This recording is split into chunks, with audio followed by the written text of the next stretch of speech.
How you doing? It's Marlon and CEO of WRLDINVSN, and we back with another one, the WRLDINVSN podcast. We got a special one for you today. You know, as we go through and we start talking about, getting ready to get out of school, and Nick would come in, he'd say, nah, I hear you, but I kind of want to do this other thing. I was like, well, I hear you too. Funny thing, when we got our warehouse, we always wanted to be robbing big. When y'all saw we had put the basketball goal in there.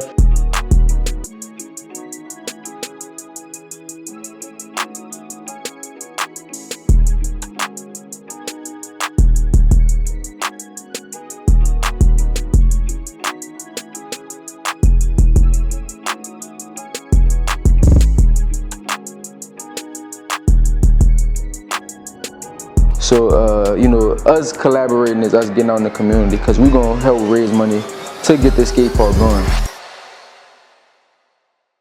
How you doing? It's Marlon and CEO of WRLDINVSN, and we back with another one, the WRLDINVSN podcast. We got a special one for you today. We're going to take y'all back and a little bit of history on... Tell them how we used to skateboard. How we used to skateboard. And not many of y'all probably know that. They don't think a lot of them know that at all. And a new project that we actually are working on, and how skateboarding relates to that project, and how skateboarding got us to where we were today. I mean, I feel like it enabled us a lot of independence. Like, we would just go out and catch the bus downtown and go skate, do dangerous stuff. We didn't have a car, so we skated. We either caught the bus or we skated everywhere. And then like in New Orleans, Canal Street is where like a lot of the skaters skateboard at. So they got the bus that go from our house in the 7th Ward all the way to Canal Street. So we used to hop off the bus on Canal and just skate all day. Literally all day. I feel like you really put me on to the skateboarding.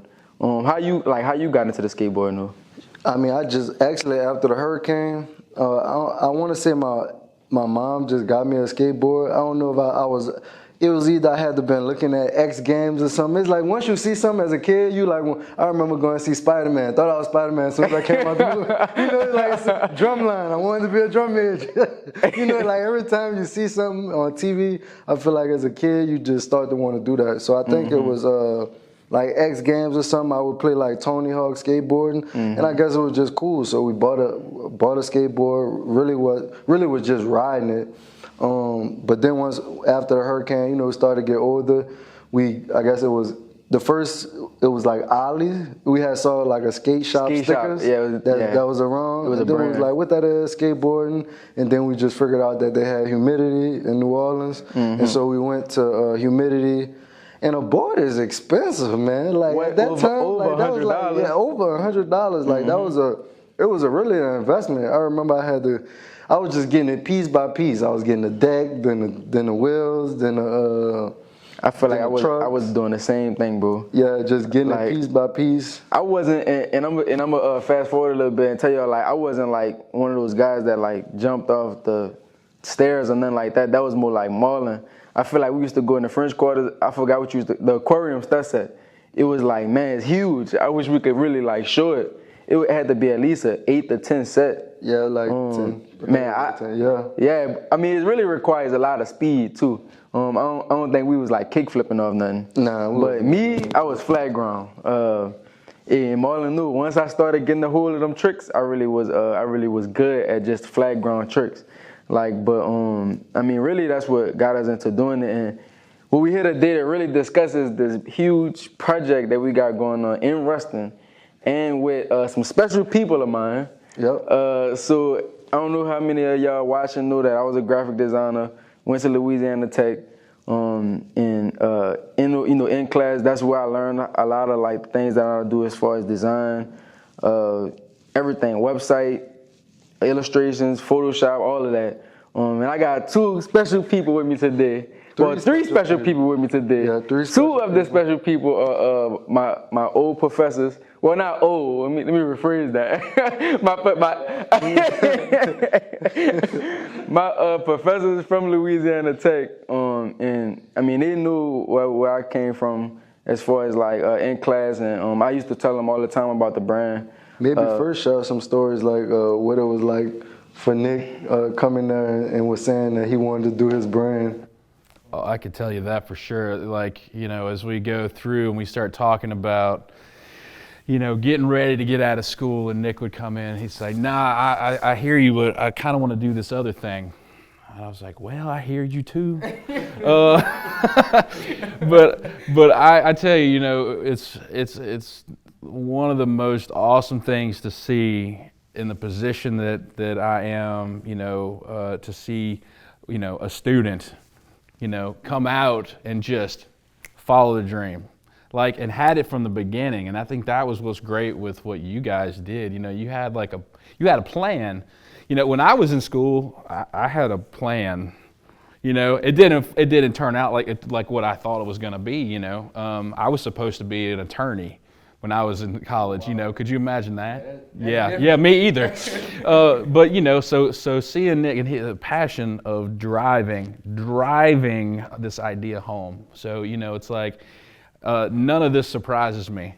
None of this surprises me, right? It's like you know, I knew there was a certain point. I'll tell you, it was the fourth year when graduation's about to roll. We're doing professional practice classes, and I can just see him just like laser beam and focus on what he was passionate about, you know. And that was like, it was special, like in that way of like seeing him sort of grow. So for me, you know, man, I was inspired as a you know, as an old guy. we was like going to like the design businesses, and I was like, yeah, I like this, but then I was just going back like, man, I want to do the brand, like, and then that was when you were just like, that's right, yeah, going through is like, oh, this place is nice, yeah, but I'm gonna do my thing over here, you know. And it was like, that was cool. The seduction was there to see what else was out in the world, but to make your own thing and to see that grow.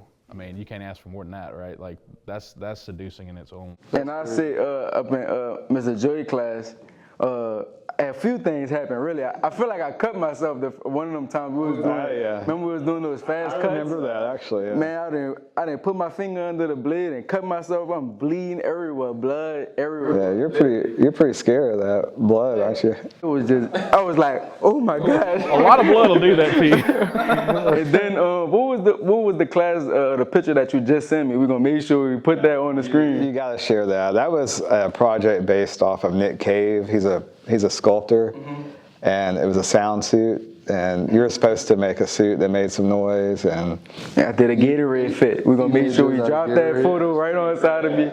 Oh hey, man, that's when I knew I was a fashion designer, bro. Wow. I did a Gatorade fit.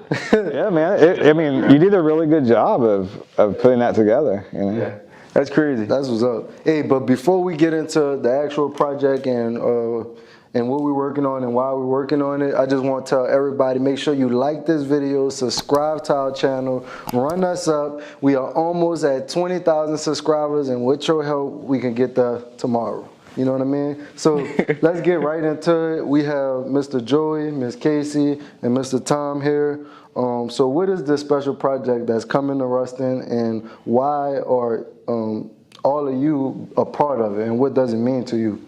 Okay.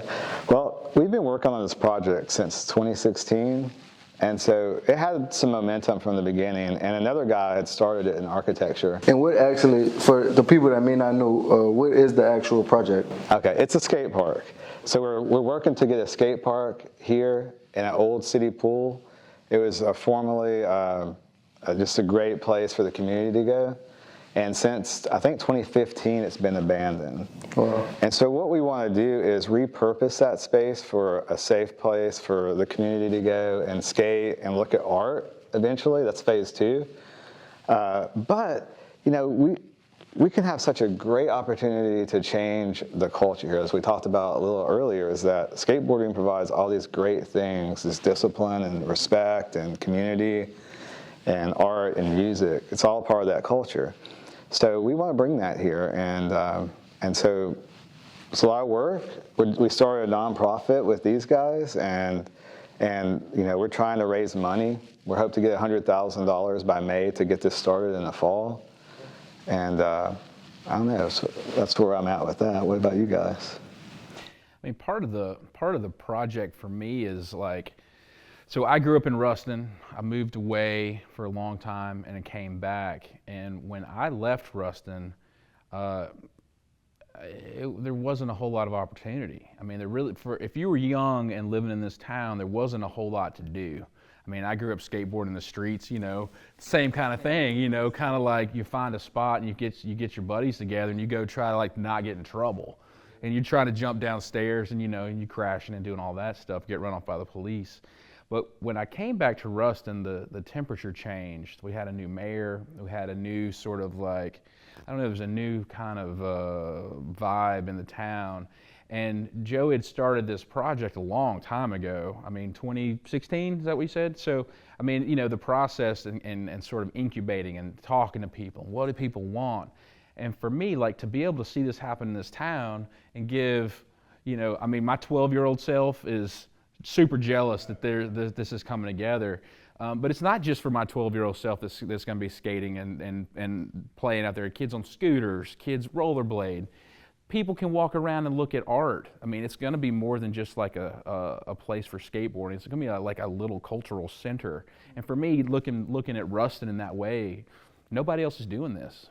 Nobody else in North Louisiana is doing anything like this. So for me, it's like another little jewel in the crown for Ruston. And I feel like a lot of people don't really know like how like diehard fans people love skateboard. Like people that actually skateboard, that mean a lot to them. Mm-hmm. Like I mean, they wake up. We used to wake up early and go skateboard. Yep. Like it took us away from just being on the game or just, I'm not gonna say like wasting our time, but for one, it's like an exercise. Yep. For two, like it felt like we was like free. Yep. Like, you know what I mean? That's really what it meant to me. Yeah. Right. Yeah. Yep. So, I mean, I could see. I mean, that's the reason why we want to be a part of this. Also, it's just because it meant a lot for us at the time of when we was young. I mean, we just wanted something to do. Yep. We wasn't into nothing that was trying to get us in trouble. I mean, yeah, that was cool getting ran off, you know, spots by the police, but we wasn't really doing nothing to hurt nobody. And that's it too, right? Most people aren't. Most kids, and you know, I say kids, but anybody can do it. Tony Hawk is 50 years old and he's still skateboarding. And so, you know, the perception is that skateboarding is bad. It's like kids breaking into stuff, but really it's not that at all. Most people are just looking for a place to hang out and have fun and do something. And I think this skate park is another way for kids who maybe don't play football or don't play baseball or don't, you know, they can express themselves and have a way for, you know, a sport. I mean, X Games, you know, kind of put it on the map, and then now skateboarding's in the Olympics. Street League. You know, and it's incredible. Funny thing, when we got our warehouse, we always wanted to be robbing big. When y'all saw we had put the basketball goal in there, like we literally watched that show all day. And it was just like cool because, you know, they was skateboarding, there was Drama had a brand, yep. Big Black was trying to start his brand. It was so entrepreneurial.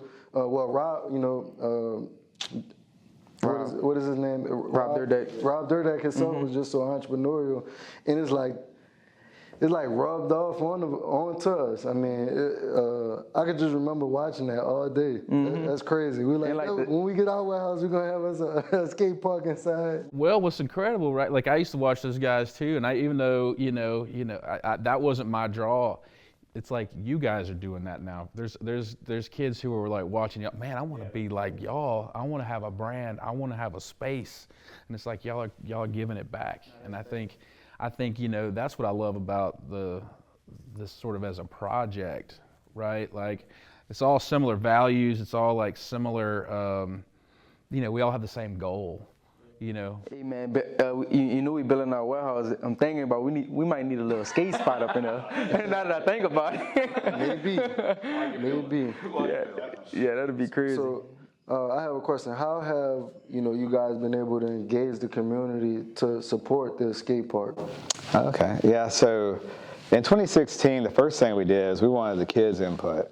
So we got probably about 50 kids together. Kids, I'm saying kids, but students, high school, college, and people like myself, and we just kind of sat around and we drew our ideal skate park.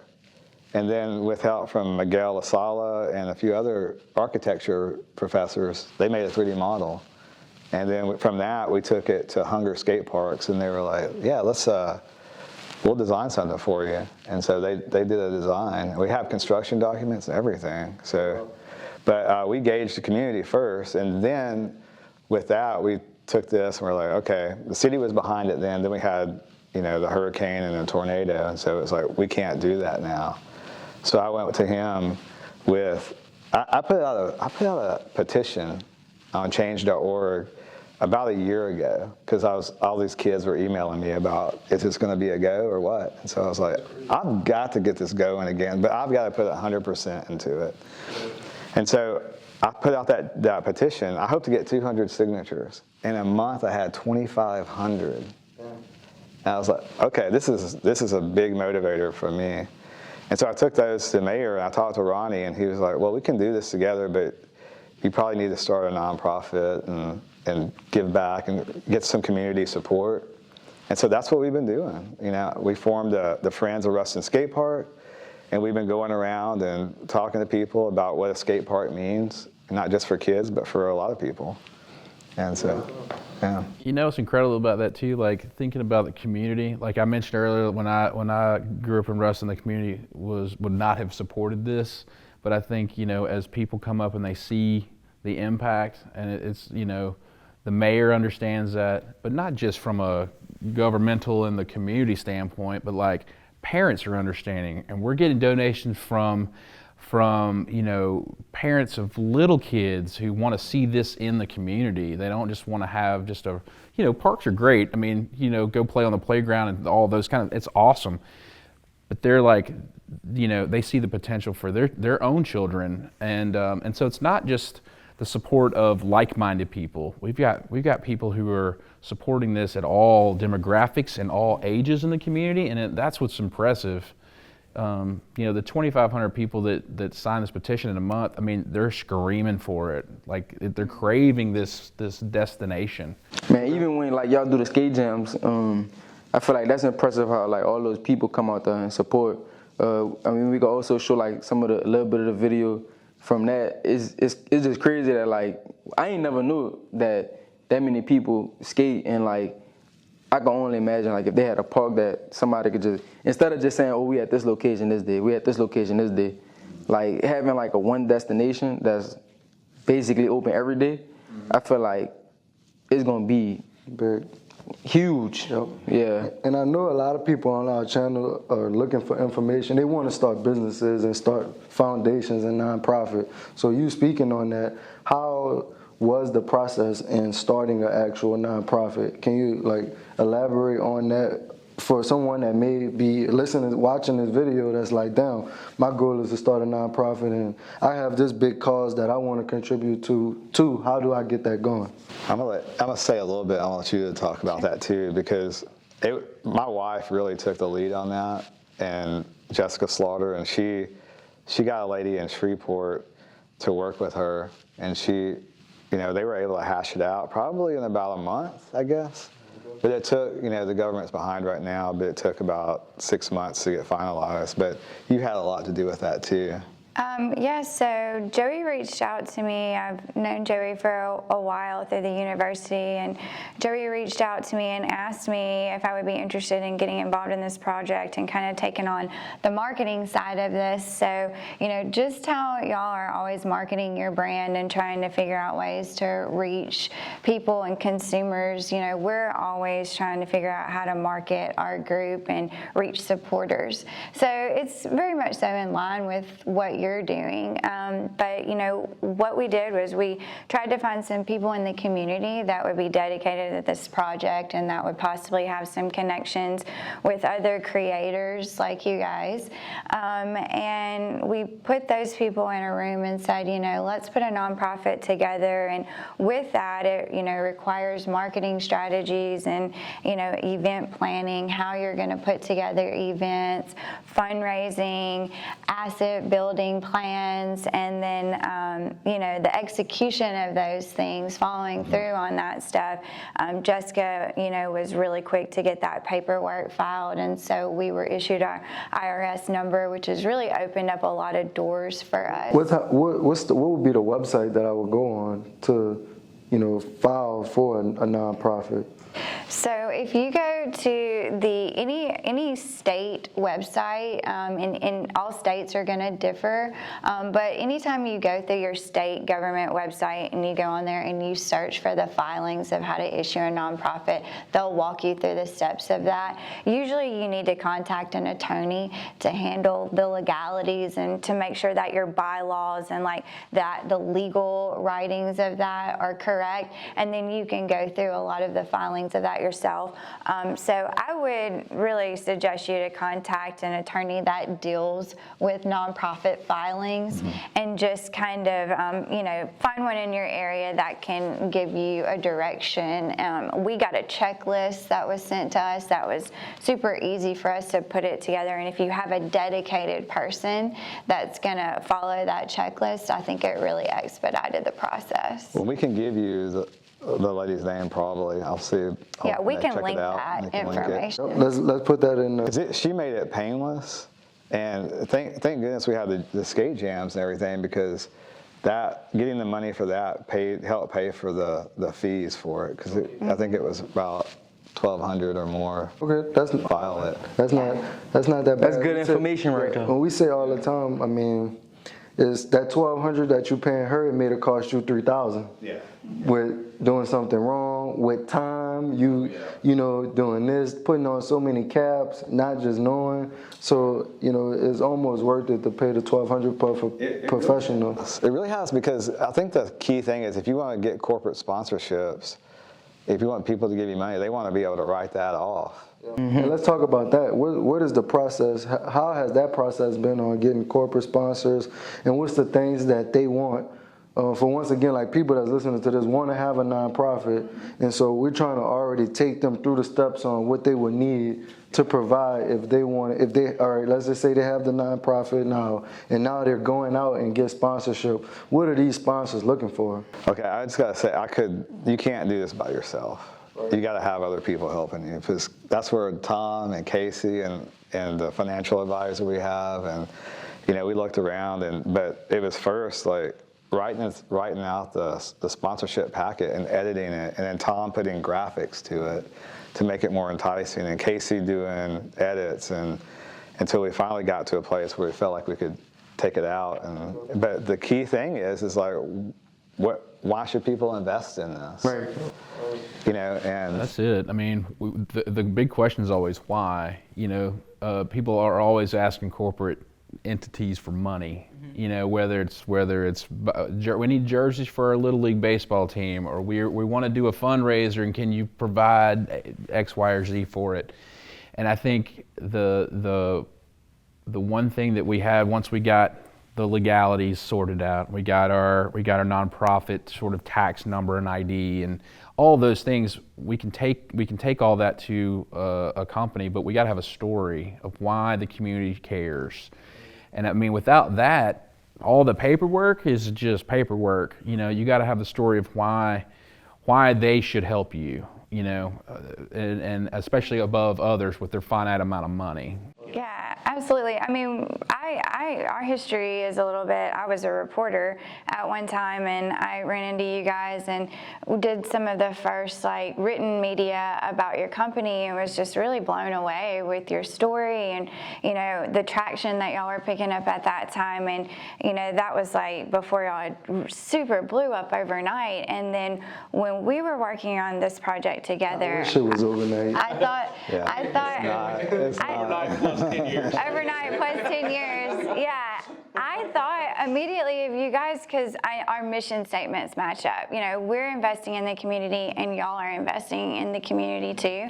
And so I immediately knew we were going to be able to build a partnership together. So that's how we really select our partners and our sponsors, because you're not out there spinning your wheels and grinding your time on people that aren't really in it like you're in it. So you approach the people that have the passion just like you have the passion. So I think think what sets us aside and what sets y'all aside is that when people hear us talk, they know that we believe in what we're doing, and they know that we believe in y'all. We know that y'all believe in your product, and you radiate it. And so when people talk to us and we're out there asking corporations for sponsorships, they can hear the passion in what we're talking about, and it totally sets you aside. And that's how you get that money. That's how you get the dollars. Thanks. How did it feel? Like, how did it feel when y'all got your first just donation? Like, what was that? Like, you went from 0 to. It's like chills right now, man. It's just crazy that. It's crazy. Y'all know, growing up skaters, there's a stigma, and people are like, now it's different. It's a totally different time, and people know that it's good. And so I think that's one of the main reasons people are donating. And I think another key part is just getting out in the community.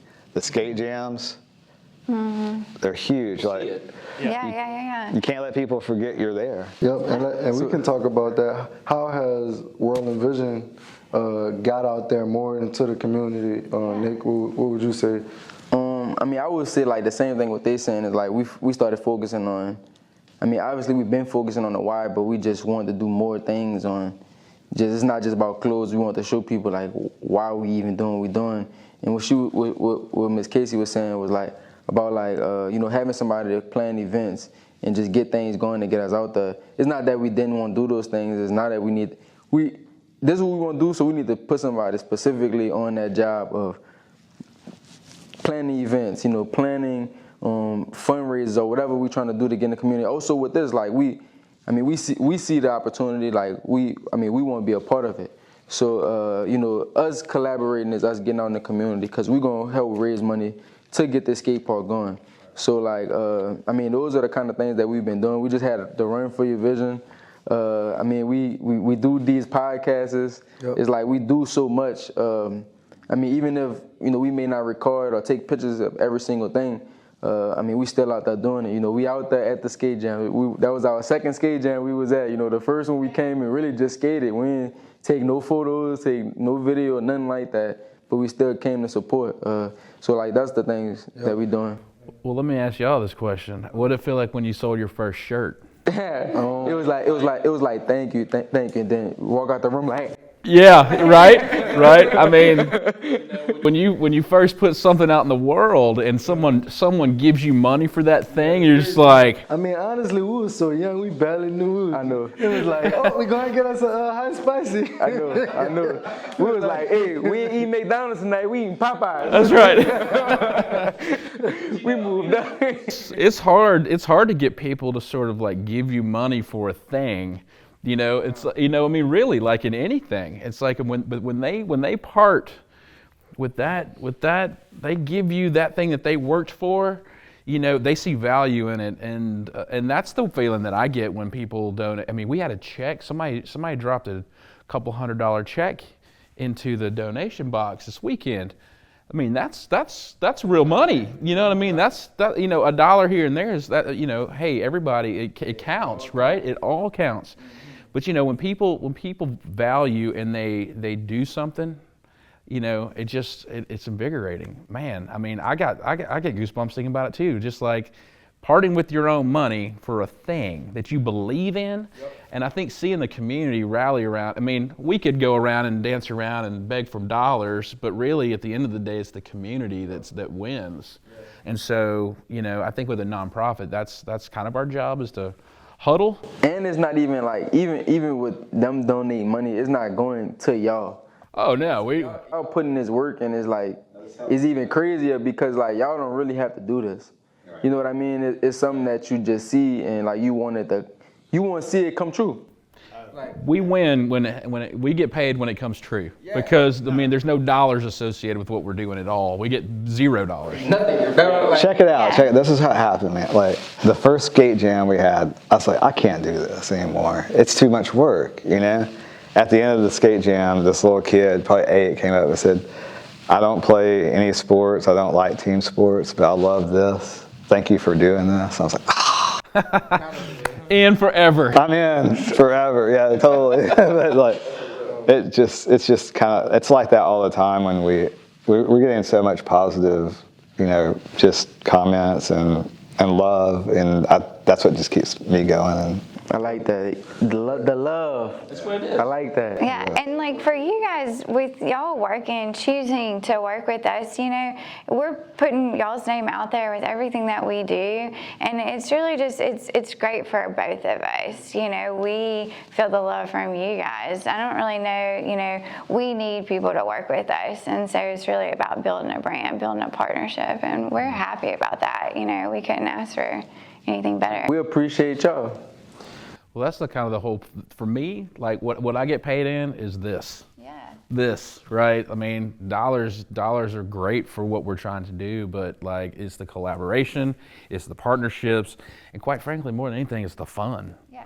Like starting a nonprofit for any particular reason, you know, for whatever that goal is, I think is well worth your time, especially if you're passionate about it.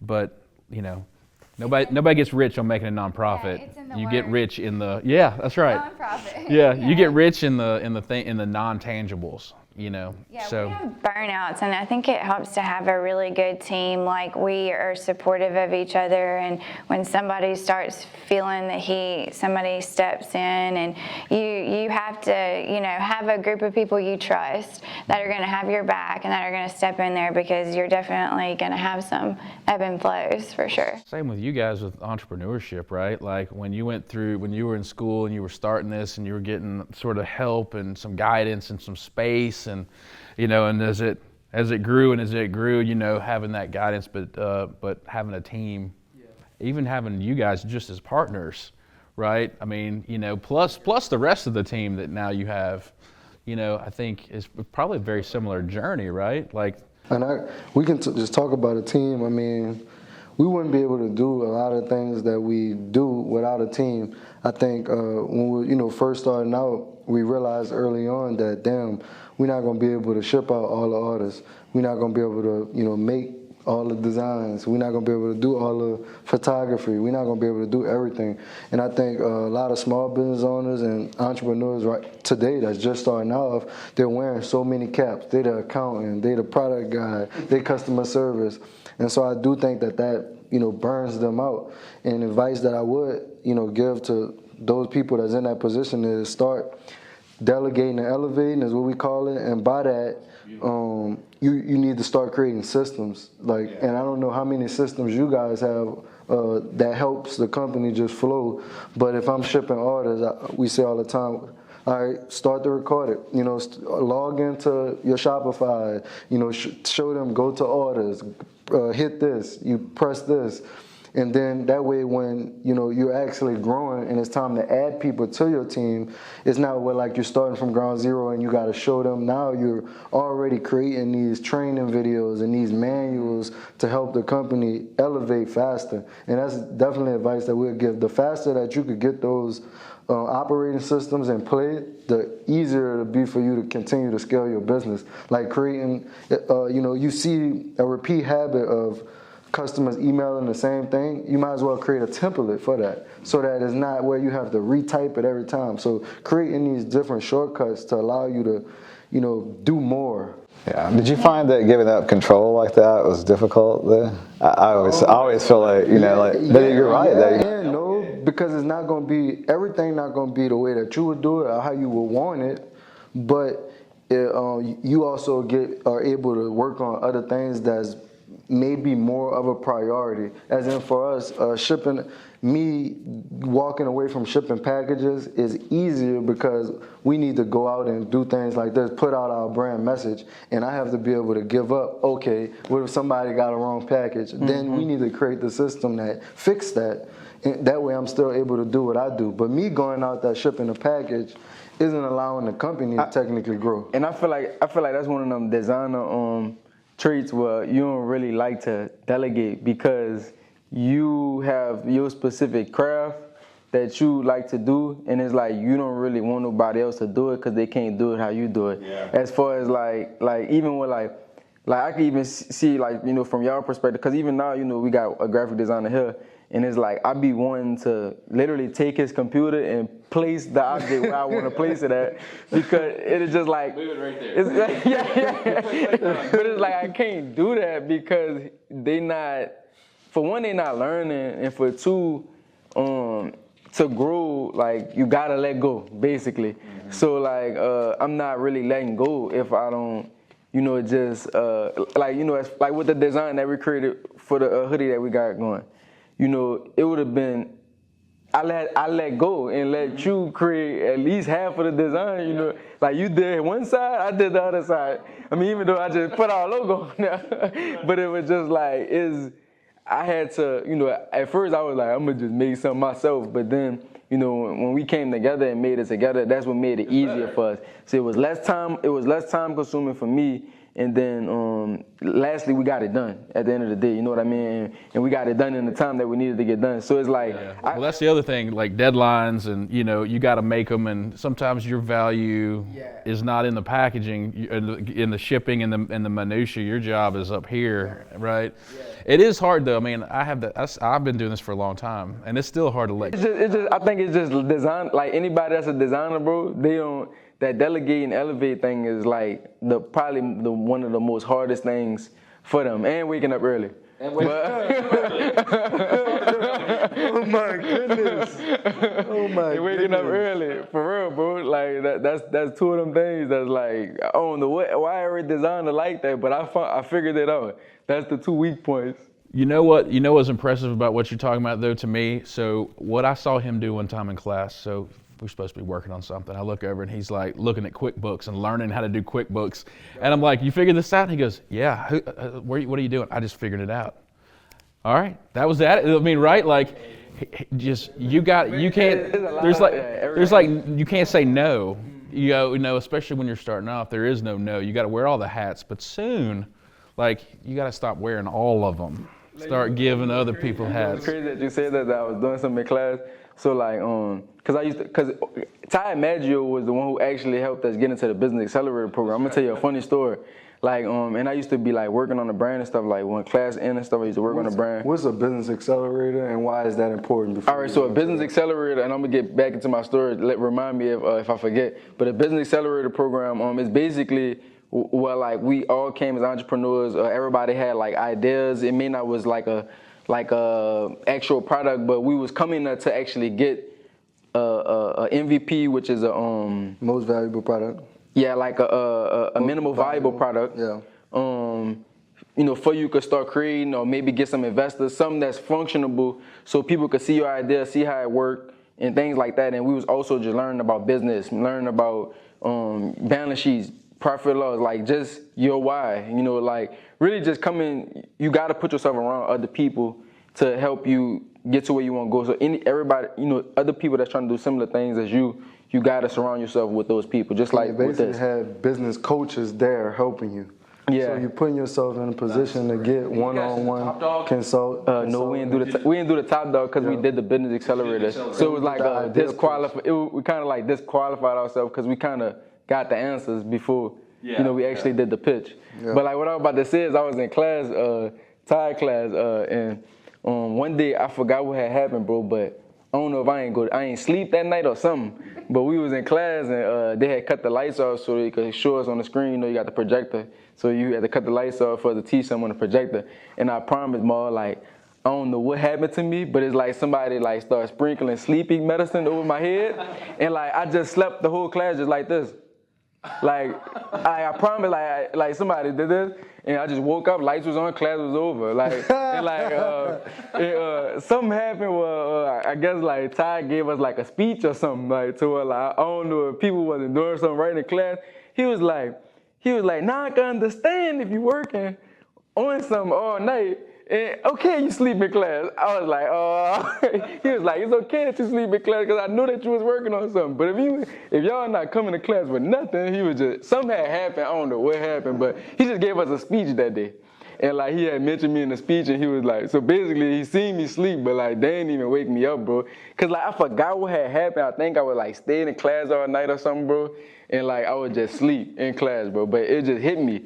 But like that was just funny. That was just funny. That was just super funny, man. I have a question for y'all with this. So like you came to school for the graphic design side, you came from the business side, right? Mm-hmm. How did that end up helping your brand? Like I mean, we say all the time it was like a perfect partnership. Man, this brand was meant to do what it's doing. Like, we was meant to meet. We was meant for all this to happen. Like, from the logo to the name, like, it was like perfect. It wasn't like nothing that I feel like we over thought about or overly did. It was already like put in us. Like, this was divine to happen.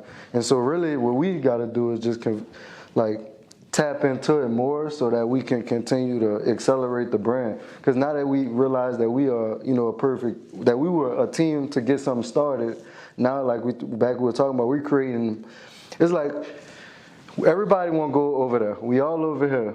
Mm-hmm. We were fortunate enough to be able to build a little bridge to get at least one person over at a time. And now that we got one person over at a time, we getting people over and we building a highway to try to get everybody over. So like it became like our skills became just a way for us to improve the people around us and get people to the other side. And I said, like, I'm gonna be honest, like we didn't come to school and say, hey, you go for graphic design and you go for business. That ain't happen. But we did say we want to do the brand. Yep. That was what did happen. We always say we want to do the brand, but we just went to school for stuff that we was good at. So Marlon been doing business things. We been like we in New Orleans for art class, every Mardi Gras we create floats. Like, so Marlon used to create the floats. He was the one that while everybody had their one little float that I gotta pull with a string, Marlon got a remote control car pulling like 8 floats. Like, and we got our one float that we pulling with a string, and Marlon coming down the hallway with a remote control car. So you know us, we just kick it to the side. Go ahead over there. Like they hated on Marlon basically because every project that we did, he did it way more innovative, than anybody else who did it. You get what I'm saying? It wasn't even about the design. It was more about the idea for him and how, you even get that done. But for us, we wanted to make it look good. That was me. So, like, I say really, like, I was doing graphic design before I knew what graphic design was. Like, my brother Lou, he, like, said, hey, you can make money doing flyers for these clubs, like, in graphic covers for people that make music. So, like, that's how I was good at Photoshop. Like, I had like some of those skills before I came, so it was really for me an easy way to just get in school and get out. Like, if you want me to be honest with you, I knew how to do design before I came. I never knew it was called graphic design. So when I got to school, I went to school for general studies. As school went on, I was like, man, I gotta choose something. Tell them about that time. By the time you decided that you were gonna choose from freshman to sophomore year, what that was like for you, really. Bro, I never been in the college atmosphere. I don't know nobody who went to college and graduated like that. I knew people that went but didn't finish. Like, I always thought whatever you pick, that's what you're gonna be. Like, so even when I decided that I think I'm gonna pick graphic design, because I was in general studies for at least 2 quarters or something, and I was like, man, what am I gonna do? Like, I need to pick something. I was so like undecided on what I wanted to do, and then graphic design came because, that's what I found out it was, and that's what I was already doing. But then when I Googled graphic design salary, I was like, man, I'm going to be poor. But I'm going to just do it. I'm going to just do it. I'll say this, I like to see you it's like when you look at those salary things and you go, oh, it's not for me. It's not true. That's not true whatsoever. If you have passion for it, you can make as much money as you want. Exactly. In anything, though. Exactly. In anything. But we don't know that when we go in school. Mardi Gras floats and you're the best at it, you're going to make money at it. But we don't like that. And I feel like that's what a lot of the freshmen need to know. Like, they don't know that. Like, they don't know. They think literally what they choose, that's what they're going to be. And they don't think that they could change, too. Right. Because we go in there, like, mama told me I needed to be a doctor, lawyer, and if that don't work, it's like my brain malfunctioned. And it wasn't like, they're not doing things for the experience of it. Well, you may go to be a lawyer or a doctor, but you may go there and realize that you like something that they taught that doesn't specifically deal with that. You may like that, and that may take you somewhere else. And it's ultimately just your experience. Like, people think they come, oh, I don't want to do finance. I'm a failure. I might as well just, stop doing school. Or, where it's never like, you doing it to just, you went for finance, now you may have some financial literacy. Right, like, right. That's right. It's something else. Right. It's Like it was like for me, it wasn't like us getting behind the computer and using the computer software. It was more about coming to class on time with the work that you need to come with, you giving your best effort on that project, being able to take constructive criticism, go back, fix it, come back with something new. You get what I'm trying to say? Like that was really the things that I took away from it. Right? That's the professional part. Yeah, I didn't take away this is the pen tool. This is the color selector. You know what I mean? It was more about the experience, what Marlon was saying, of what I really learned from the whole school thing. So I got something, because like for me, like I'm gonna spin this back around to skateboarding, because I'm not lying, like that's what skateboarding taught me. It's like that, all that stuff. When I saw the bottom of a deck in 1988, I was like, whatever this is, I want to do this. You know what I mean? I was like, whatever these wheels are, I want to know how to do all this stuff. And like, I would take my boards and draw them, and like Mark Gonzalez was my hero, and then like I was like, I want to go see all these pros. I want to be a pro.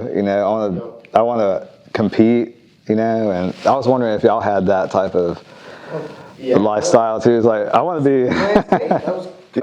But we had tech decks. We used to skate with the fingerboards. With the fingerboards. But I think it teaches, that's, we're circling back around to it, is like the determination that I had with that. I learned that from skateboarding, with art too. And it's like, I knew from when I saw that first board and just the feeling I got from drawing and painting those things, that I was like, I'm only going to be a fine artist, Skateboarding, let me cut you off. Skateboarding and entrepreneurship, I would say relates to the same thing in a lot of ways, because it's like a lot of people that skateboarders that want to go pro start off at the bottom, and they don't have, a lot of skateboarders, we don't have a lot of money, I would say that. And we trying to go pro so that we can get to this, milestone. And the same thing with entrepreneurship, and people that's watching this video that just starting a business, a brand, they're all the way down here. They may be still working at their job, and they don't even see how they could become pro, get that business to where they want it to be. But it's just like practicing every day. It's just like working on your tricks, working on yourself. It's the same thing in the business world too. Falling, getting back up. 100%. And people, don't see that, or maybe not recognize that.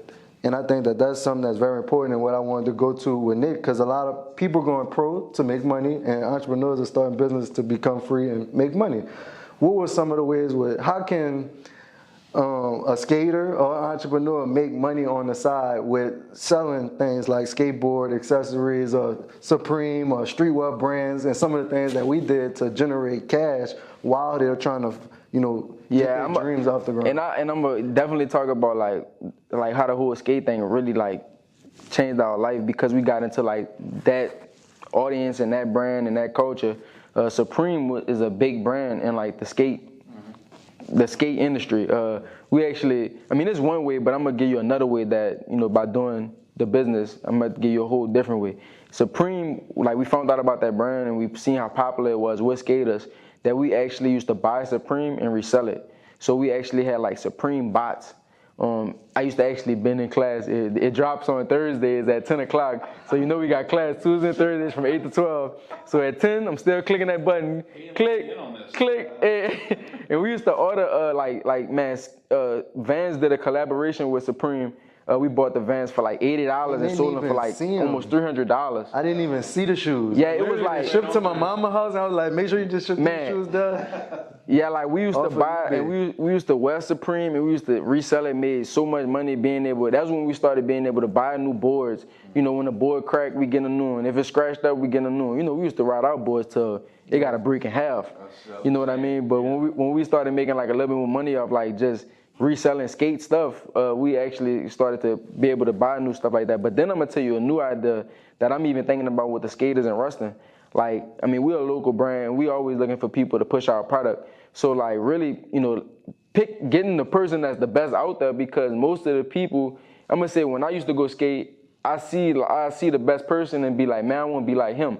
You know what I mean? Like even with the people you see on Instagram or whatever, skateboarding, those, the pro skaters, you want to be like them. So like being able to just discover that talent early on, and even that person themselves, them seeing their own talent and being able to go approach a brand, and say like, man, how can we make? I'm Nick and I'm the skater. How can we make a Nick X WRLDINVSN collab? Like I'm gonna start wearing it. Everybody out here gonna want to wear it. We're gonna do a skater line, and you give me proceeds or however you want to do it. We could go half on it or however. And it gives both brands out. But really trying to perfecting your craft and building up some influence in the skate culture in your area, and then approaching a brand and saying like, man, I mean, most of the skaters out here, everybody when they come out here, they dapping me off. And you could do this with any culture. So this applies to a skateboarder, but it could be the basketball player that you could be in high school and it's the local basketball player that's getting recruited, and you like, man, like I believe in what you're doing. Let's make a T-shirt just for you with your, like, I'm gonna help brand you with my brand too as a collaboration. And as he grow, he's wearing his brand, which has your brand on there also. And that's getting people to see both of you guys. And that's actually a way to get involved. Like a lot of people, they just selling their product, but with partnerships has helped us out tremendously because it allows you to get a bigger influence. You getting this person's audience and your audience. And I'm glad you said that, because now I get to tell the audience specifically our product, and I'm gonna actually put the product on the screen, and we could have us a promo video in between or something, letting them know about the product. But really, we got a hoodie that we're gonna create. Can't wait till y'all see the design. I'm gonna give y'all a sneak peek on the screen.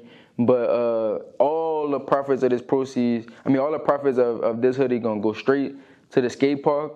Our goal is bare minimum 25,000. That's what that's the minimum. And we trying to go further than that, because this is a big project for y'all. And we want to do something big with it. And also what they agreed on is we're gonna possibly have us a monument, a WRLDINVSN little. I've been carving a statue of you. Little statue or rail, some WRLDINVSN on this park, some type of branding to anybody that come from anywhere to come skate at this park.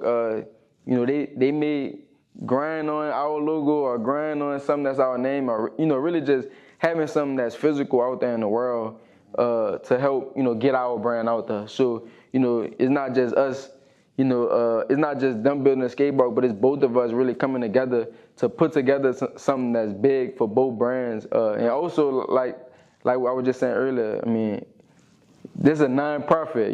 We trying to do this for the community. So we got that product coming up. So I want everybody. Make sure that y'all be ready, and is a limited amount. You get it.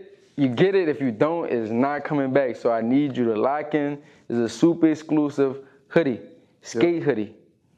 Yep, and I just want to say thank you guys for coming. We appreciate y'all so much. Any final remarks? I have a question, actually. Yeah, with so many people coming at you guys to ask for things, I know y'all have a bunch of people reaching out to you.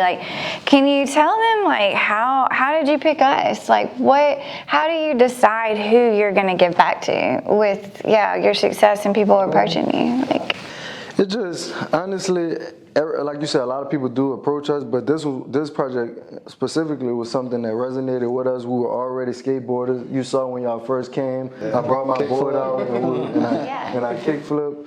And so we thought it would be, something that's cool, something that we could be remembered for, and it's a new avenue for us to attack, because we don't have any skate apparel, or we don't actively promote skaters, but us being able to attach ourselves with this community, and us being able, one is in Ruston, so this is where we are, so we want to definitely help build up our home base. And I think it'll just be special for people to see this come to life. And especially, like I said, it's right next to the Boys and Girls Club. It's right in the community that needs it the most here in Ruston. And I just think that that'll be very cool with me personally. Awesome. And I say on top of that, like what Marlon said, for me, is this was my professors, you know what I mean? And to just see us be able to just work with y'all is big for us, because It's like when we was in school, when I was in school, I looked at y'all work like, oh my gosh, you know what I'm trying to say? I want to be like those guys. Like, and it's just like I feel like it's like y'all make me feel big. We doing a project together, you know what I mean? So it's like it's more on the lines of like just the relationship that we built since I even came to school. And then like Marlon said, we skate. Like, man, I wish we could literally go back in time right now and skate with y'all. Cause we skated every weekend. I used to sleep at Marlon house. Skateboard till we sweated like crazy. We wore shoestrings as belts. Shoestrings as belts. We know every skate brand, DGK, Girl, like so many different brands. We had, you had boards all on your wall, like, bro.